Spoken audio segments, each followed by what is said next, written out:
Om Swastiastu. Yang terhormat Bapak Ibu dosen penguji UKIN PPG dalam jabatan tahun 2025. Perkenalkan, nama saya Heru Widyatama. Saya peserta pendidikan profesi guru dalam jabatan tahun 2025 pada LPTK Institut Agama Hindu Negeri Empu Kuturan Singaraja. Saya mengajar di SD Negeri Bedowo 1 Kecamatan Kandangan, Kabupaten Kediri, Provinsi Jawa Timur.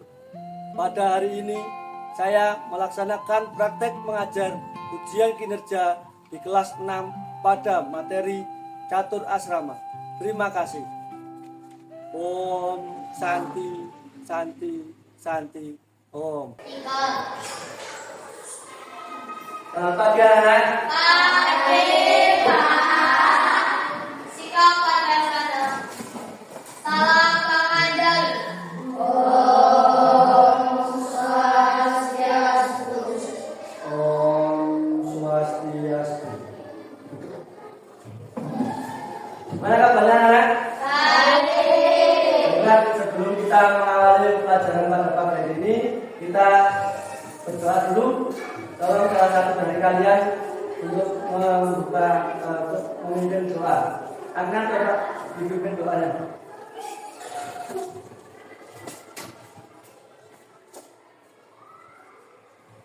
Sikap pada sana. Berdoa mulai.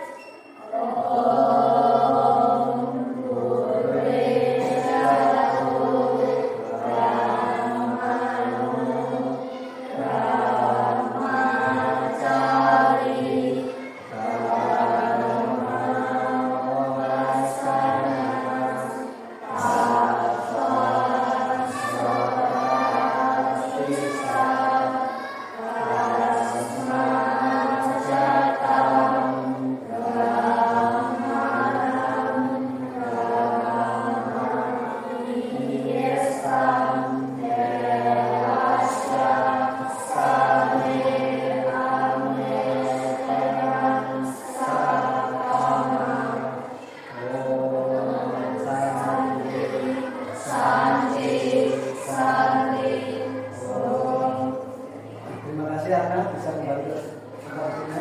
Silakan duduk kalian. Baiklah anak-anak, sebelum kita mulai terlebih dahulu Pak Heru akan memeriksa kehadiran kalian semua. Ada yang tidak masuk hari ini? Tidak. Ada. Jadi sudah masuk semua ya. Sebagai pengawal pelajaran pada pagi hari ini kita coba bernyanyi dahulu. Masih ingat lagu Aku Anak Ibu Dharma? Masih. Ya, kita mulai menyanyikan lagu Anak Ibu Dharma. Mulai 1, 2, 3. Aku anak ibu Dharma, selalu bergembira.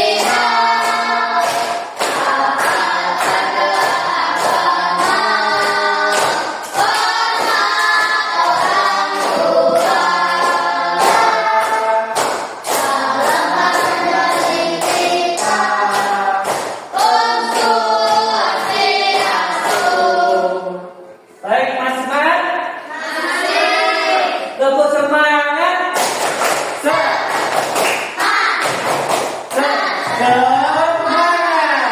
Baik ya, kita ke materi selanjutnya. Kemarin kita sudah mempelajari tentang idiasa. Sekarang kita akan belajar tentang apa anak? Catur asrama. Ada yang tahu catur asrama itu apa? Ada? Belum tahu. Baik, saya jelaskan dulu apa itu catur asrama.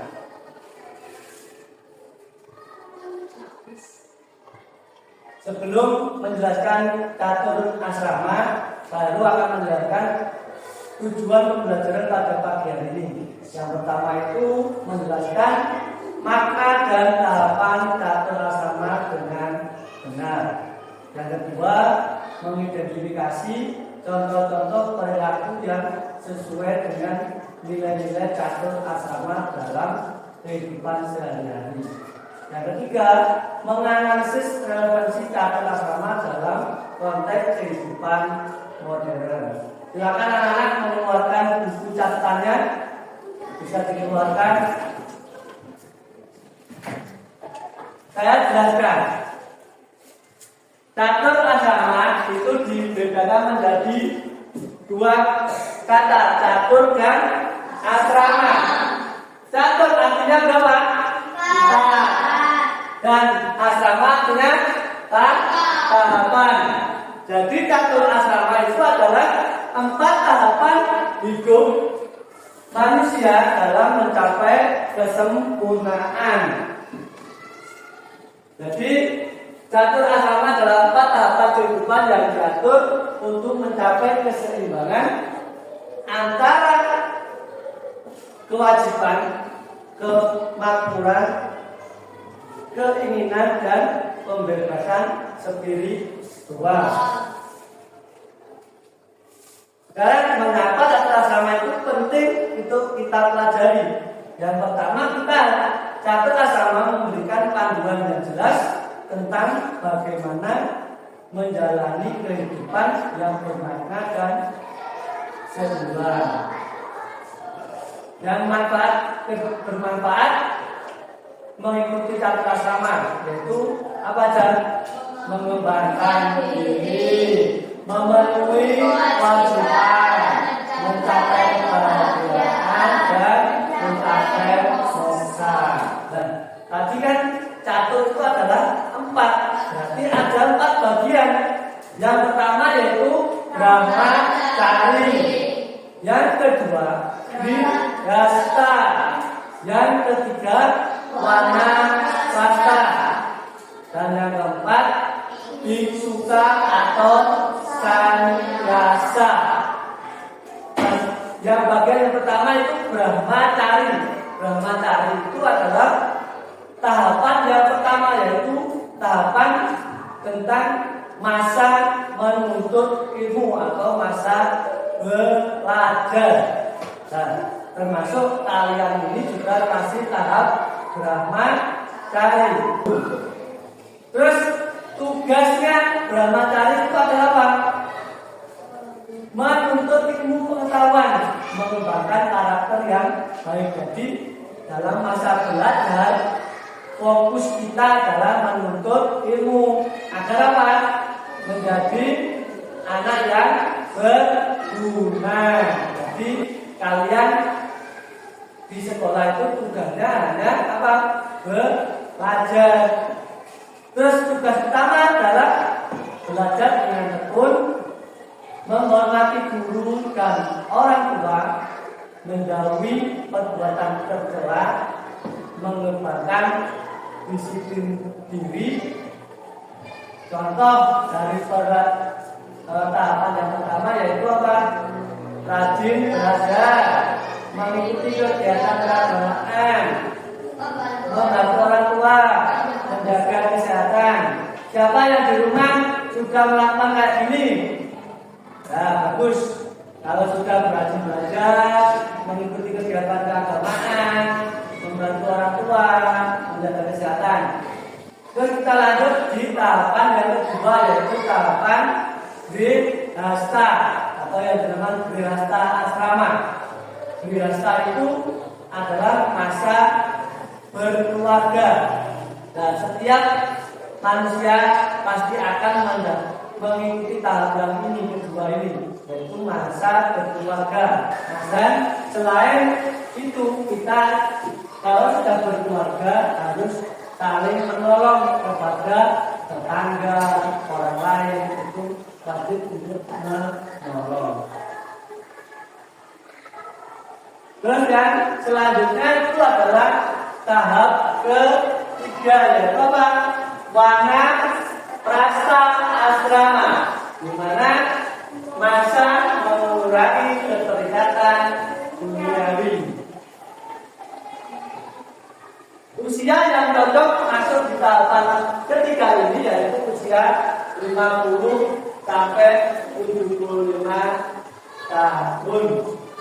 Dan fokusnya itu adalah mengurangi keterikatan duniawi, memperdalam spiritual, memberi nasihat,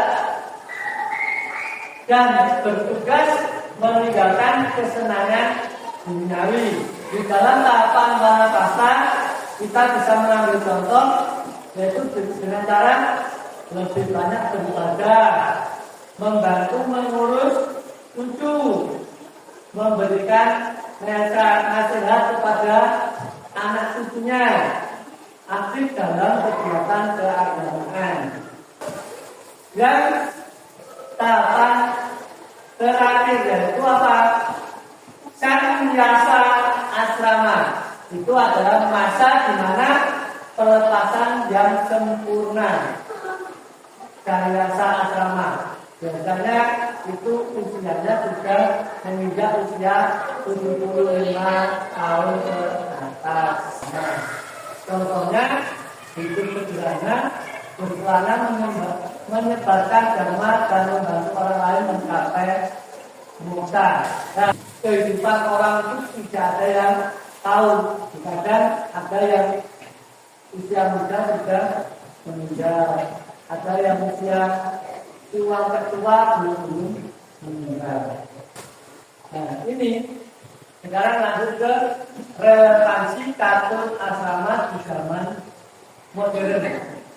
Nah, sekarang di zaman modern itu tidak hanya sekedar kita belajar, berkeluarga, atau menyendiri atau berkata, tapi kartun asrama itu relevannya di dalam modern tentang pertama yaitu menentukan tujuan hidup. Kenapa menentukan tujuan hidup? Karena di dalam tahapan pertama itu kita apa namanya? Mempelajari asrama yang artinya belajar, di mana masa belajar. Di dalam masa belajar itu kita harus menentukan kemana arah kita ke depannya. Jadi mulai dari TK, SD, SMP, SMA, kita itu menentukan tujuan hidup kita. Nah, yang keempat, mengatasi stres dan kecemasan. Sekarang kita lanjut tentang contoh penerapan catur asrama di kehidupan sehari-hari. Contoh tahapan yang pertama yaitu brahmacari asrama. Contohnya siswa yang rajin belajar dan menghormati guru. Yang contoh biasa, ayah yang bekerja keras dan meluangkan waktu untuk keluarga. Tahapan yang ketiga wanapasta, yaitu seorang kakek yang membantu mengurus cucu dan memberikan nasihat kepada anak dan cucunya. Tahapan yang keempat contohnya adalah seorang biarawan yang hidup sederhana dan menyebarkan dharma.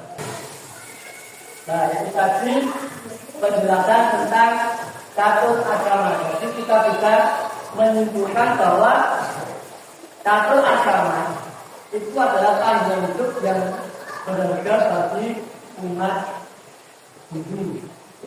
Dan yang kedua, dengan memahami dan menerapkan nilai-nilai catur asrama, kita dapat menjalani hidup yang bermakna, seimbang dan bahagia. Yang ketiga, catur asrama adalah pedoman yang fleksibel yang dapat disesuaikan dengan kondisi dan situasi kita masing-masing. Nah, itu tadi penjelasan dari catur asrama. Sekarang Pak Heru akan bertanya pada kalian yang bisa ngasih angkat tangan. Yang pertanyaan yang pertama, apa arti kata catur dalam catur asrama? Ya, asrama apa? 4, betul. Jadi catur asrama catur itu ada 4. Jadi bagian dari catur asrama itu adalah apa?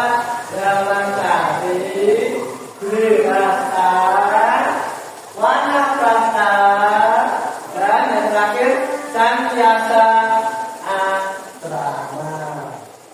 Nah, itu tadi penjelasan. Sekarang selanjutnya kalian akan membentuk kelompok. Coba kalian bentuk kelompoknya masing-masing menjadi 3 kelompok. Kelompok 1 di sebelah sini, kelompok 2 di sebelah sini, kelompok 3 di sebelah sini. Ayo.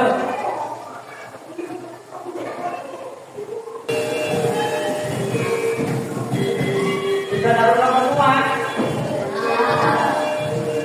Baiklah, sekarang coba kalian itu lihat di sana.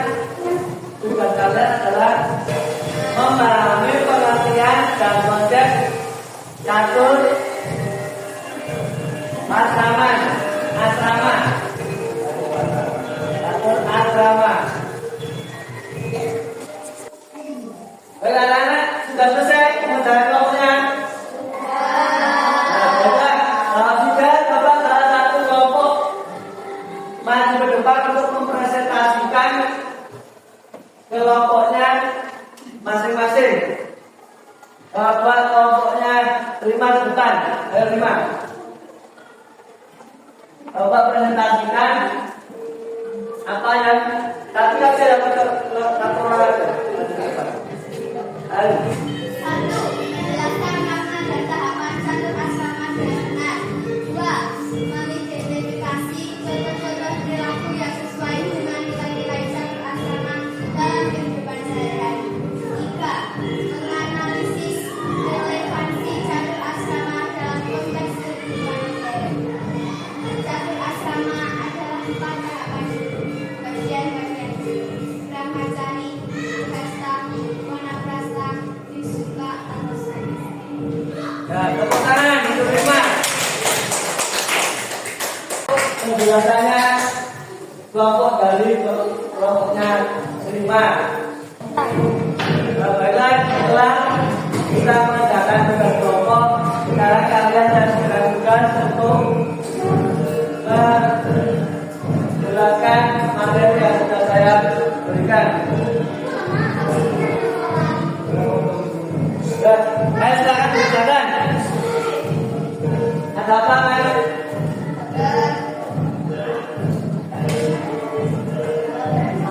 Silakan. Lanjutkan, anak. Sebelum kita akhiri pertemuan pada pagi hari ini, ada yang tanyakan?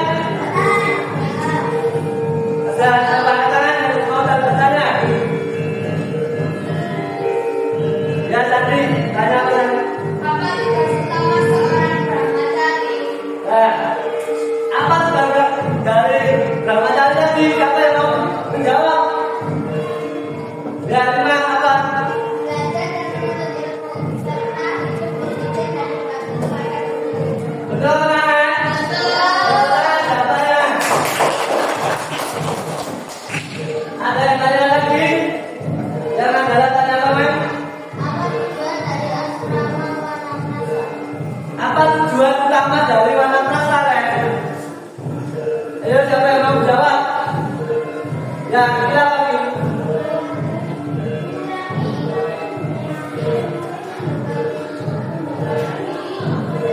Ya, betul, teman-teman. Ada yang lagi pertanyaan? Ya, siapa? Mengapa dari asrama berbicara bahwa ibadah itu? Apa? Siapa yang mau jawab?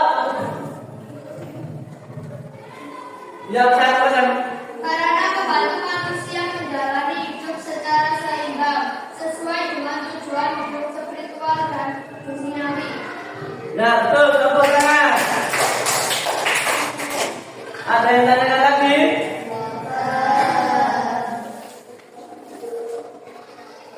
Baiklah, kalau nggak ada yang ditanyakan lagi, kita akhiri pertemuan pada pagi hari ini dengan mengucapkan doa diakhiri dengan doa. Berdoa mulai